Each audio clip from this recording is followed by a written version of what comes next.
Recuerden, hermanos, que estos sermones después son subidos a través de YouTube a la página de nuestra iglesia, entonces para que puedan repasarlos, ¿verdad? También nos lo envían por correo. Sí, también se los envía por correo, así que si los piden para tener al día los datos que se van dando aquí, bueno, pueden pedirlo, acérquense con Saulo para que los tenga en su lista. Si él no tiene su lista, pues no los va a enviar. Entonces, cuando ya los tiene editados, sí, entonces los envía. Bien, también, hermanos, antes de iniciar quisiera hacer una aclaración de una omisión que hice cuando hablé de la Escuela de Música Reformacional, porque también omití a Carlos y también omití a Suri, así que no crean que se nos van a escapar, ¿verdad?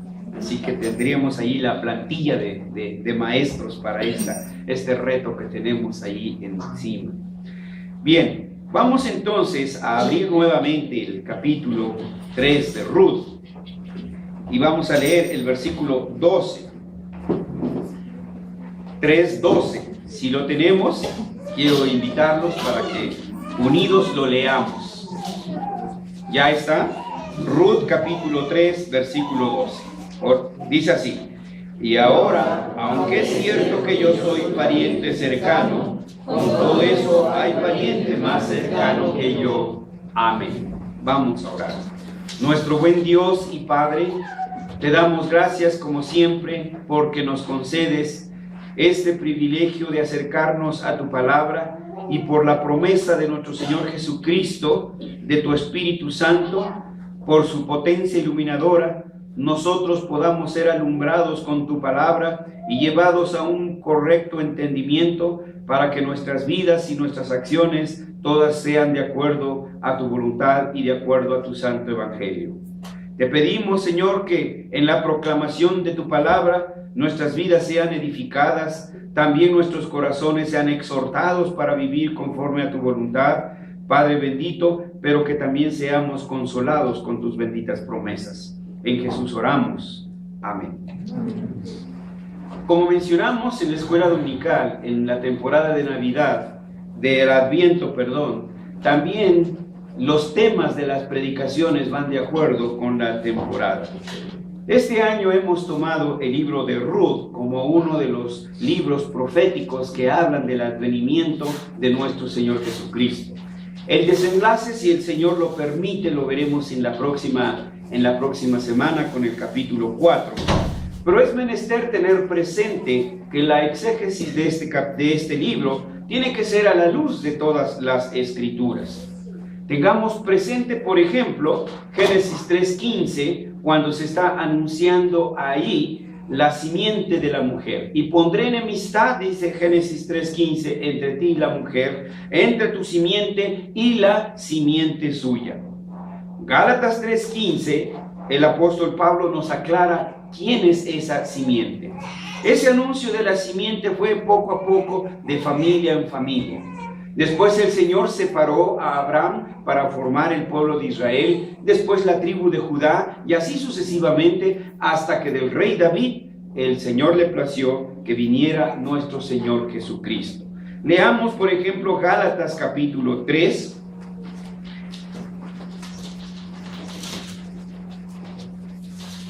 En Gálatas capítulo 3 del versículo 15, si lo vamos leyendo con atención, síganme con su vista.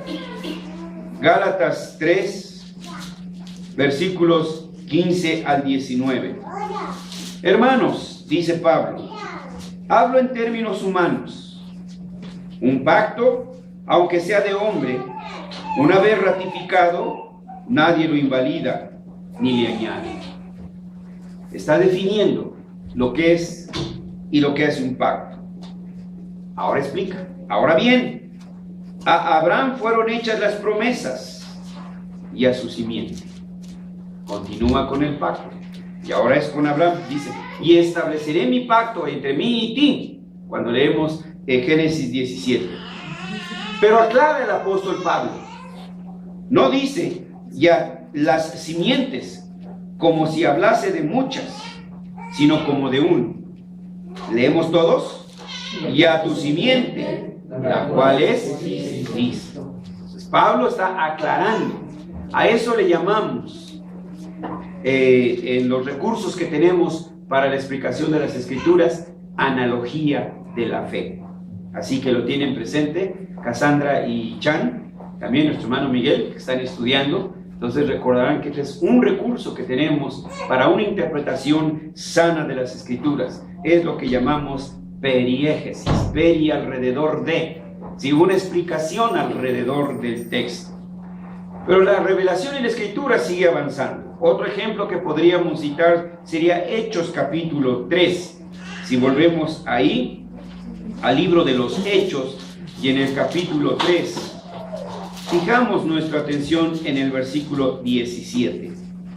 Hechos 3.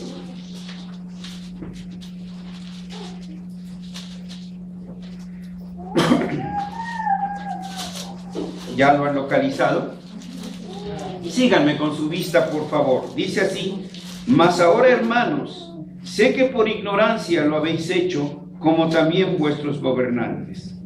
Pero Dios ha cumplido, ¿verdad?, sus promesas. Dios ha cumplido así lo que había antes anunciado por boca de todos sus profetas. Dios siempre ha estado anunciando que su Cristo había de padecer. Así que arrepentidos y convertidos para que sean borrados vuestros pecados, para que venga de la presencia del Señor tiempos de refrigerio.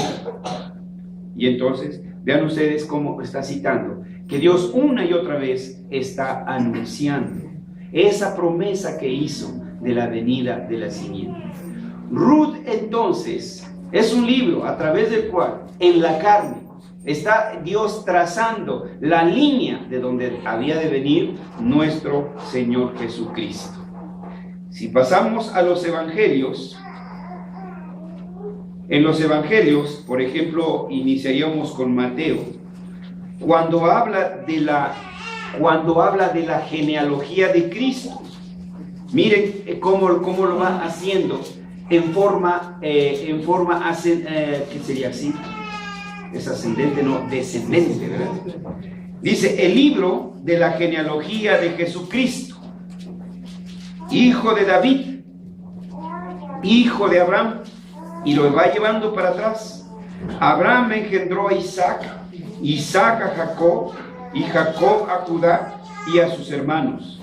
Judá engendró de Tamar a Fares y a Sara, Fares a Esrom, Esrom a Aram, Aram engendró a Aminadab, Aminadab a Nazón, y Nazón a Salmón. Salmón engendró a Rahab, de Rahab a Boz. Boz engendró a Ruth. Boz engendró de Ruth a Obed, y Obed a Isaí. Isaí engendró al rey David. El rey David engendró a Salomón, de la que fue mujer de Urías. Y entonces sigue la lista. Entonces vean, aquí están en la genealogía de nuestro Señor Jesucristo, tanto Boz, uno de los protagonistas de este libro, como Ruth. En este contexto entonces es que hemos venido viendo este libro y al cual hemos venido capítulo por capítulo, y hoy vamos al capítulo 3. Ustedes verán que este capítulo nos pone en contexto con el primer versículo de este capítulo, y la primera mitad del segundo versículo nos va a anunciar el episodio que continúa de esa historia redentora de nuestro Dios del pacto, la historia de la redención. El versículo 1 de Ruth, si volvamos otra vez ahora al libro de Ruth, dice: después le dijo su suegra Noemí: hija mía, ¿no he de buscar hogar para ti, para que te vaya bien? ¿No es vos pariente con cuyas criadas, no es vos nuestro pariente con cuyas criadas tú has estado? Ahora vemos en Noemí una actitud diferente de cuando llegó por primera vez a Belén. Noemí, ¿cómo estás?, le dijo el pueblo. No me llames más Noemí, llámame Mara, que quiere decir amargura. Era una actitud derrotista, una actitud de ya no hay significado para mi vida. Pero ahora vean ustedes el cambio con los acontecimientos que se han venido desarrollando dentro de la providencia de Dios. Ahora Noemí empieza a ver claras muchas cosas. Empieza a ver una vez más la bondad de Dios, su fidelidad a su pacto. Conforme al decreto del pacto, Dios había establecido que cuando una propiedad era vendida, había dos maneras de recuperarla. Una era la jubilación, el año del jubileo. A los 50 años, si usted había comprado una propiedad de su vecino, de su prójimo, usted tenía la obligación de regresarla. Ya la había disfrutado durante sus 50 años. Mientras que el dinero que usted dio por ello, se lo gastaron en las primeras 48 horas con el Buen Fin. Y ahí quedó. Pero Dios prevenía a su pueblo. Y era una manera en la que el pobre, el dueño de su heredad, la podía recuperar. Otra era a través de un redentor. El redentor era un pariente. Y esta era una parte del pacto. El pariente tenía que comprar esa heredad para pasarla entonces al pariente fallecido. En este caso, murió el esposo de Ruth y murieron también sus hijos. Entonces, pero la responsabilidad de Boaz, en este caso del redentor, no terminaba con la recuperación del campo que ella había tenido que vender. Había cosas más que hacer todavía. Si Boaz actuaba conforme a la ley del Señor, esa ley del pacto, este decreto del pacto, ¿sí?, de la redención, incluía que tenía que tomar a Ruth por esposa. Bueno, cualquiera diría, ay, pues, señor grande y con una muchacha joven, ¿quién no? Esperemos el contexto, hermanos. Espérenme que llegue al capítulo 4, ¿sí? Eso será en el siguiente capítulo, a la misma hora y por esta misma estación. Porque tenía sus implicaciones. No era simplemente tomo una esposa nueva y etcétera, y me compro y me adjudico esta otra propiedad. No es así, hermanos. Tenemos que ver paso a paso cómo el Señor a esto lo había establecido en la Escritura. Lo que sucedía es que el primer hijo que tuvieran Boaz y Ruth, ¿sí?, sería el primogénito de Ruth, y este sería considerado del linaje de Elimelec, sería considerado hijo del esposo de Ruth fallecido. De esta manera, el nombre del linaje de Elimelec sería restaurado y preservado en medio de su pueblo. La familia de Elimelec, incluyendo a Noemí, tendría un futuro. La pregunta era aquí: ¿Boaz estaría dispuesto a cumplir con este pacto? Porque aceptar el pacto al cargo de redentor implicaba tomar a Ruth por esposa, implicaba comprar ese terreno, implicaba que ese niño no iba a ser su hijo, no iba a ser su heredero, sino heredero de Malión. Entonces él quedaba al margen, y ahí como que lo aceptaría. Bueno, este es lo que nos va presentando el desarrollo de la Escritura. Ese era el compromiso.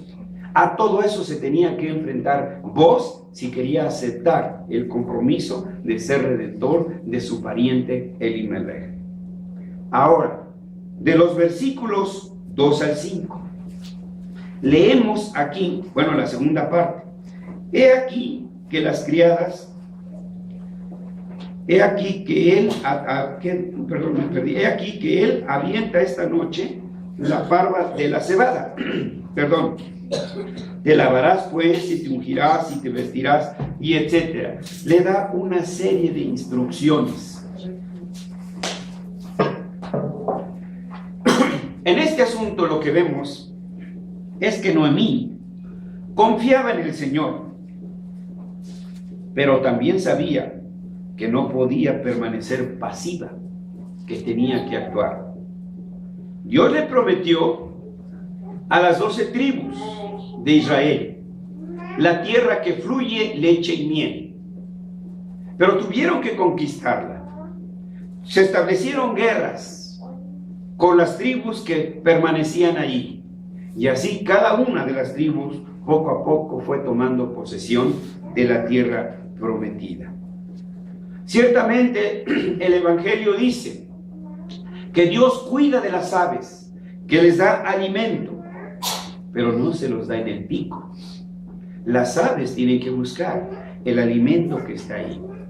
Noemí entonces entendía que Dios le estaba mostrando su gracia, y entonces ella tenía que instruir a Ruth, que era una moabita, que no entendía el contexto de la ley de Moisés, de la ley del pueblo de Israel. No entendía todo eso, y por eso le da instrucciones precisas. Sería preciso pedir al Redentor que ejerciera su derecho de redención, pero eso tendría que hacerse con mucho tacto. ¿Qué pasaría si por algún motivo u otro vos dijera no? Para ella significaría, para Noemí, una desgracia.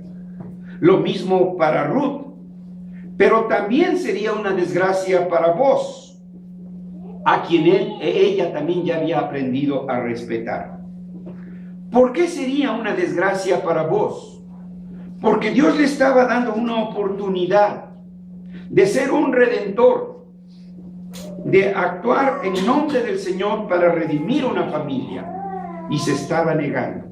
Como si usted se negara a prestarle los primeros auxilios a un hombre herido o a un atropellado. Aunque no todos seamos médicos, lo menos que podemos es acercarnos y ver en qué podemos ayudar. Entonces vos estaría negando esa oportunidad de servir a su prójimo.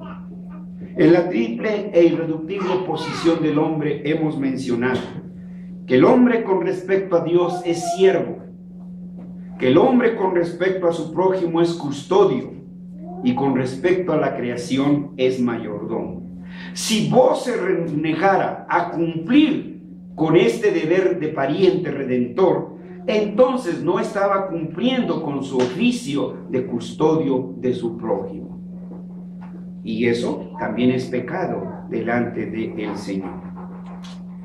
El hombre tenía que sentirse totalmente libre en su decisión, la que por otra parte era tan de crucial importancia también para la familia de Noemí. La narrativa sigue. Cuando hubo pasado la cosecha, Noemí dijo a Ruth que esa noche fuese al campo. Vos pasarías la noche allí, porque sus hombres aventarían la cebada recogida, aprovechando las brisas de la tarde y de la mañana. Ruth debía ir allí para plantear a vos aquella cuestión. Si él rehusaba, nadie en Israel sabría lo que había sucedido. Así tendría vos completa libertad para tomar su decisión. Si nosotros leemos, hermanos, lo que sigue en el versículo 6, descendió pues a la era e hizo todo lo que su suegra le había mandado. Y cuando vos hubo comido, se fue y se acostó a los pies de Ruth. A primera vista y en nuestra perspectiva occidental, veríamos que es una Ruth que va de ofrecida, porque estamos acostumbrados a ver así las cosas. No, era una Ruth modesta, era una Ruth discreta, ¿sí? ¿Por qué? Porque no quería manchar el nombre de un hombre que era juez, de un hombre que tenía cierta atención dentro de la comunidad de Israel. Era manchar el honor de un caballero. Los caballeros también tienen honor. Las damas también deben de buscar preservar el honor de los caballeros, como los caballeros tienen que buscar preservar el honor de las damas. Además, como lo veremos en el capítulo 4, no se los voy a decir, negarse a cumplir su deber, traía una marca, una señal, algo que lo iba a marcar como el renegado. Y eso no quería entonces Noemí, ni quería también Ruth. Por eso fue, ¿en dónde? En la noche. Fue cuando ya todos habían dormido. Iba a decirle, ¿quieres ser tú el Redentor? Si vos decía no, nadie lo iba a saber. En cambio, en el capítulo 4, ¿sí? Hay alguien que sí se negó, y ustedes van a ver cuáles fueron esas consecuencias. Así que entonces iban, ¿sí?, con cierta discreción. Ahora, siguiendo la narrativa después del versículo 6, vamos notando qué fue lo que iba aconteciendo. Boaz comió, se puso contento, se retiró a descansar y entonces ella se acercó calladamente, le descubrió los pies y se acostó. Y aconteció, dice el versículo 8, que a la medianoche se estremeció aquel hombre y se volvió, y he aquí una mujer estaba acostada a sus pies. En nuestro pensamiento occidental no cabe. ¿Cómo que se espanta vos por una mujer ahí? No, hombre, esto es visto como debilidad, hermanos. Acuérdense, hay José, el que fue vendido como esclavo en Egipto, ¿sí? Cuando aquella mujer fue a tentarlo, José corrió, José huyó, ¿sí? No demostró su hombría quedándose, él huyó del pecado. Esta es la misma situación que el apóstol Pablo en sus recomendaciones a Tito y a Timoteo. Huye de las pasiones juveniles. Hay que huir del pecado. Esto debemos de tenerlo en cuenta. Jóvenes, huyamos del pecado. Señoritas, tenemos que huir del pecado. Adultos, tenemos que huir del pecado, ¿sí? Entonces, esa era la razón. Ahí vos sabía que eso no estaba bien y se estremece. El asunto es que Ruth fue precisamente a preguntarle si quería ser el redentor de la familia de Elimelech. El versículo 9 lo deja en claro. Entonces se le dijo, ¿quién eres? Y ella respondió, yo soy Ruth, tu sierva. Extiende el borde de tu capa sobre tu sierva, por cuanto eres tú pariente cercano. Otra vez, hermanos, esta lectura en el contexto occidental pues no tiene significado. Ay, pues es que tenía frío la pobrecita y por eso quería que la tapara. No, tenemos que verlo en el contexto de la cultura de Israel. Significaba, te recibo como mi esposa. Tú quieres ser mi esposo para que redimas a Elimelech. Y se queda así vos. No, pues ¿cómo? Si no me voy a quedar ni con las tierras. No, pues no. Eso sería la respuesta normal, ¿sí? Y por eso es lo que le está preguntando. ¿Quieres ser tú el redentor? Vos eras un hombre de experiencia, era un hombre de fe. Entonces sabía las implicaciones que traía si él aceptaba cumplir con el oficio de redentor, lo cual incluía tomar por esposa a Ruth, comprar la heredad y además prohijar a ese niño que no sería su hijo, que no sería su heredero. Eso traía muchas implicaciones. Oye, hermanos, yo escuchaba incluso con mucha tristeza, escuché una vez a un joven matrimonio, al varón le pregunté, después de haberse casado algún tiempo, y les pregunté que si Dios los había bendecido con hijos. Y la respuesta fue, no, tener un hijo en este tiempo es una maldición. Hermanos, cuando no alcanzamos a ver, hermanos, hoy piensan que un hijo es una carga. Bueno, sí, algunos sí pesan, y sobre todo cuando se duermen, híjoles. Pero no, hermanos, son preciosas cargas. ¿O no, hermano Ortega? ¿Sí? Cuando ahí veníamos, ¿no? Sí, la mamá con el de brazos y uno con el que ya se durmió y toda la cosa, y ahí vamos la familia, ¿no? Con todos. Entonces, eso tenía implicaciones. nuevamente Booz se asombra, pero ahora se asombra con la fidelidad de Ruth para con la familia de Elimelech.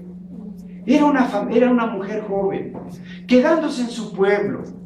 ¿No encontraría por allá algún acomedido? Lo encontraría.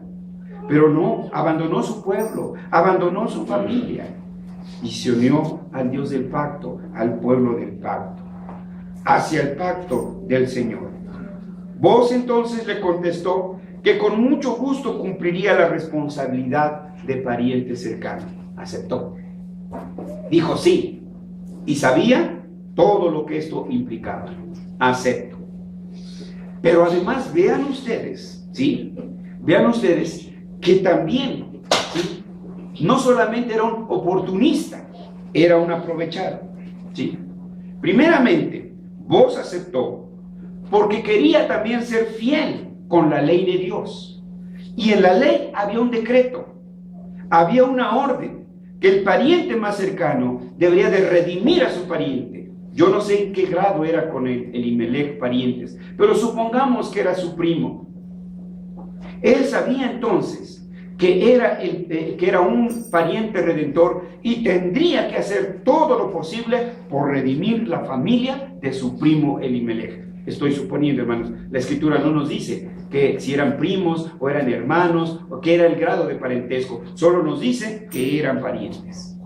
Pero él sabía que la ley así lo decía, que la palabra de Dios así lo decía, y entonces la ley de Dios no se discute, la ley de Dios simplemente se cumple y nada más. Siendo entonces un hombre de fe, él quería cumplir con los decretos del pacto. Señaló, además, que había otro hombre relacionado con este asunto. El versículo 12, lo leemos todos, dice así: ahora, aunque es cierto que yo soy pariente cercano, con todo eso hay pariente más cercano que yo. Dijo, sí, pero hay otro más cercano. Pero aquí, hermanos, este hombre, el que menciona Booz, tenía la prioridad en el derecho y la responsabilidad de servir como redentor. Ese hombre tendría que ser consultado primero. Si este hombre rehusaba, entonces Booz cumpliría su papel de redentor. Y Booz hizo un juramento. Pero ahora miren, en el versículo 2 de este capítulo, dice, ¿no es Booz nuestro pariente? Sí. Pero ahora vean en el versículo 12. Ahora, aunque es cierto que yo soy pariente cercano, con todo eso hay pariente más cercano que yo. Encontramos la misma palabra en español en los dos versículos, pero no en hebreo. En el versículo 2 usa la palabra corriente para pariente, pero en el versículo 12 la palabra que usa y repetidamente cuando dice, aunque es cierto que yo soy pariente cercano, usa la palabra hebrea goel. Se lo repito por los jóvenes que están aprendiendo este hebreo, ¿sí? Para que lo recuerden. Entonces, gimel, ya se acordaron cómo se escribe la gimel, ¿verdad? Y si no, pues recuerden porque va a ser tema de examen, ¿verdad? A esta gimel, un puntito hasta arriba, en el copetito, que funciona como O. La gimel es la G de nosotros, ahí tenemos Go, ¿sí? Luego la Aleph, que es una letra muda, y dos puntitos abajo de la Aleph que hacen la función de la E, y tenemos Go, E. Y la última letra que encontramos en el Antiguo Testamento aquí es la Lamed, que equivale a la nuestra, la L. Entonces la palabra que usa es Goel. No es la misma que usa en el versículo 2. Ahí es donde tenemos que tener mucho cuidado, hermanos, ¿sí?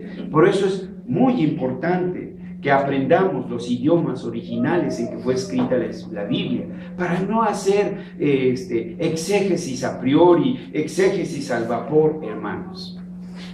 La palabra hebrea para pariente, o la palabra que usa el versículo 12, es goel, y tiene varios significados. Sí, cierto, es pariente, pero el significado completo es uno que actúa como pariente. Eso implicaba goel. Por eso el escritor, y por eso el Espíritu Santo dio al escritor para que no pusiera tío, para que no pusiera compadre, o etcétera, o cualquier otra palabra. Puso goel, uno que actúa como pariente. Tenía otro significado goel, uno que cumple el deber del pariente más cercano. Cumple el deber. La ley del goel era evitar que una familia perdiese la tierra que había recibido y evitar la extinción de la familia. Recordemos el capítulo 1. Sale Elimelech y Ruth a Moab. Sale con sus hijos, Malón y Kelión. Los 3 varones mueren en Moab.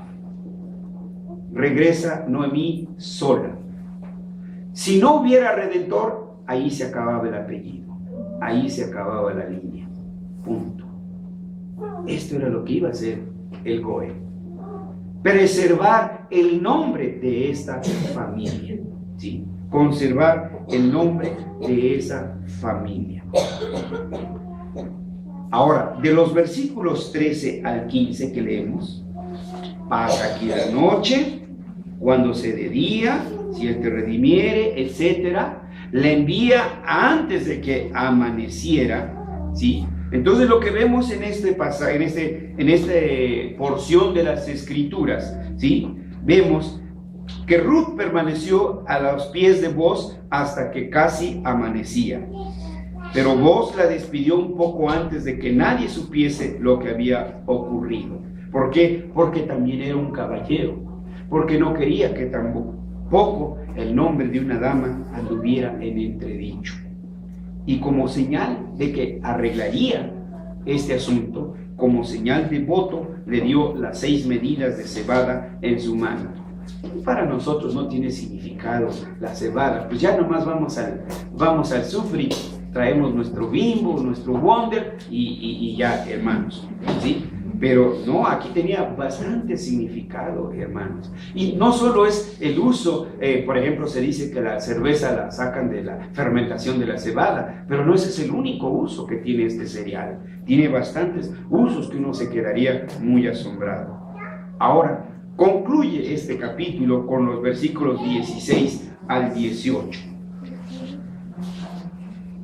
Ruth regresó con su suegra y le contó todo lo que había ocurrido, y le mostró también la señal del voto de Booz. Entonces Noemí creyó en el Señor, y juntas esperaron para ver la respuesta del otro posible redentor. Noemí volvió a ver resplandecer la luz sobre su familia. También vio cómo Booz y Ruth, en su fidelidad al pacto del Señor, se habían hallado el uno con el otro. Ruth estaba dispuesta también a cumplir con esa parte que a ella le tocaba. Ella también jugaba un papel importante en la preservación del nombre de su marido difunto, del nombre de su esposo. Prevalecer con el nombre. Casarse con un hombre, no sé, aquí dice que era mayor, quizá era el doble de su edad, no lo sé, hermanos, ¿sí? Pero como hemos mencionado, por norma, aunque hay sus excepciones, los jóvenes quieren señoritas, o sea, jovencitas. Las jovencitas quieren también jovencitos, ¿sí? Las muchachas quieren muchachos guapos. También los muchachos quieren muchachas guapas, ¿verdad? Las muchachas quieren muchachos inteligentes, no tontos. También los muchachos quieren muchachas inteligentes, no tontas. Ese es el orden natural. Aquí simplemente vemos que ambos van cumpliendo, ¿qué? La voluntad de Dios. Hoy nosotros solamente en la cultura occidental, lo primero que nos impacta es el físico, ¿sí? Y nos dejamos llevar sobre el físico, que sea un artista de televisión y no importa qué vida depravada lleva. Todo eso se lo perdona. Y son cínicos los artistas, ¿sí? Creo que Fernández, uno de los Fernández dijo, el que canta como ranchero. No, Vicente no. Alejandro Fernández. Dice, la mujer que me quiera me tendrá que compartir. Óigame, ¿no? Pues qué cinismo ese, ¿no? Esa es nuestra cultura, hermanos, ¿sí? Pero en Dios no puede haber todo, en Dios no puede haber todo esto, hermanos, ¿sí? Así que, hermanos, concluyamos con esto. Al ir paso a paso, viendo el capítulo 1, viendo el capítulo 2, viendo el capítulo 3, hermanos, lo único que podemos ver aquí, que Jehová es un Dios del pacto. Anuncia su pacto y Él hace que su pacto se vaya cumpliendo, paso a paso, etapa a etapa. En su providencia hace que todos los elementos, que todos los acontecimientos se vayan concatenando para que se cumplan sus propósitos. Desde Adán le dijo, ¿sí?, la simiente de la mujer acabará con la serpiente, acabará con el pecado. Después le dice a Abraham, sal de tu parentela. Le dice a Job, le dice a todos, le dice a su pueblo y les promete la venida del Mesías. Y entonces lo que podemos ver es que Dios es fiel a sus promesas. No desesperemos entonces como pueblo de Dios. No desesperemos como familias. No desesperemos como creyentes personales. Tomemos en cuenta que todo está en la providencia de Dios.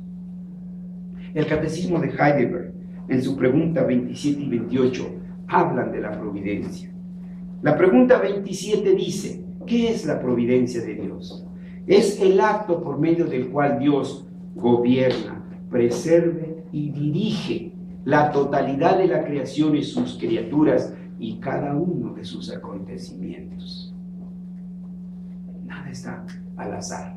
No existe el azar para Dios. No hay plan B para Dios. Él decretó y se cumple. En la pregunta 28 del Catecismo de Heidelberg dice, ¿qué resultado, qué te beneficia a ti el saber de la providencia? Y la respuesta es muy sublime, hermanos. Dice que, uno, en la adversidad, el conocimiento de la providencia de Dios me enseña que en la adversidad debo tener paciencia. En la prosperidad, gratitud. Y en el porvenir, confianza. No hay incertidumbre para los que creen en nuestro Señor Jesucristo. No hay incertidumbre para los que creen en Dios. Nuestras vidas están en sus manos. Solo los cobardes tienen miedo. Pero la Escritura dice, en el amor no hay temor, ¿verdad? Sí. Entonces, amamos al Señor, amamos su palabra, amamos su promesa. Celebremos pues, hermanos, esta Navidad que se aproxima. Celebremos con gratitud, porque Dios es un Dios del pacto, porque Dios es fiel a sus promesas, pero también, hermanos, con una confianza en el porvenir. Digamos lo mismo que dijo la iglesia patrística, la iglesia apostólica: Maranatha, el Señor viene. Esperemos confiados. Un día nuestro Señor Jesucristo volverá por segunda vez. Conoceremos su rostro, que no es como el que los pintores nos los han dado. Conoceremos su verdadero rostro. Estrecharemos su mano, le veremos cara a cara. Y esa será una gran bendición. Vamos a orar. Nuestro Dios, gracias por fortalecer nuestra fe con el conocimiento certero de tu palabra. Gracias por alentar nuestro espíritu, por la confianza en tus promesas. Tú prometiste a tu pueblo que vendría el Mesías y vino. Nuestro Señor Jesucristo prometió: me voy, pero no los dejo solos. Prometió volver y sabemos que volverá. Tu iglesia ha proclamado por los siglos y seguiremos proclamando: sí, ven, Señor Jesús. Ven por tu iglesia, porque estamos hastiados de nuestro pecado. Estamos, Señor, dolidos de nuestro pecado. Y como dice el apóstol Pablo, el mal que no quiero hacer, eso hago. Señor, encontramos que somos seducidos, cebados de nuestras concupiscencias. Señor, pero en tu venida todo será perfecto. El pecado y la muerte serán totalmente aniquilados y seremos perfectos. Y entonces, Señor, te adoraremos fiel y cabalmente como tú lo quieres y lo demandas. Que ese día pronto venga. Por eso decimos, tu iglesia: sí, Señor, ven, Jesús. Amén.